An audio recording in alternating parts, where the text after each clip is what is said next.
যুক্তরাজ্যে ধর্মীয় মর্যাদা, উচ্ছ্বাস আর আনন্দের মধ্য দিয়ে পবিত্র ঈদ উল ফিতর উদযাপন।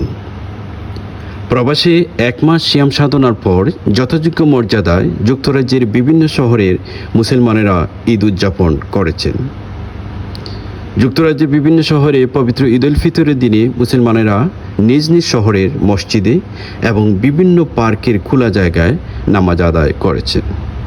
শুক্রবার 20 মার্চ 2026 সকালে যুক্তরাজ্যের বৃহত্তম ঈদ উল ফিতরের নামাজ জামাত শুরু হয় সকাল 7টায় ইস্ট লন্ডন মসজিদে। তারপর একই মসজিদে সকাল 8টা 30 মিনিটে, 9টা 30 মিনিটে এবং 10টা 30 মিনিটে পৃথক পৃথক ঈদের জামাত অনুষ্ঠিত হয়েছে। পূর্ব লন্ডনের ব্রিকলেন জামে মসজিদে প্রথম ঈদ জামাত শুরু হয় সকাল 8টায়। পরে প্রতি ঘন্টা পরপর একটি করে 4টি জামাত অনুষ্ঠিত হয়।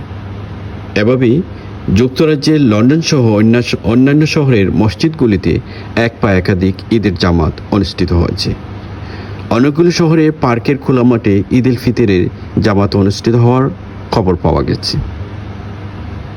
নামাজ শেষে অনেকেই পরিবারের সদস্যদের যারা মৃত্যুবরণ করেছেন তাদের কবরে আত্মীয়স্বজনদের কবর জিয়ারত করেছেন। The Times TV, London. الله أكبر ولله التكبير في خطبة العيدين.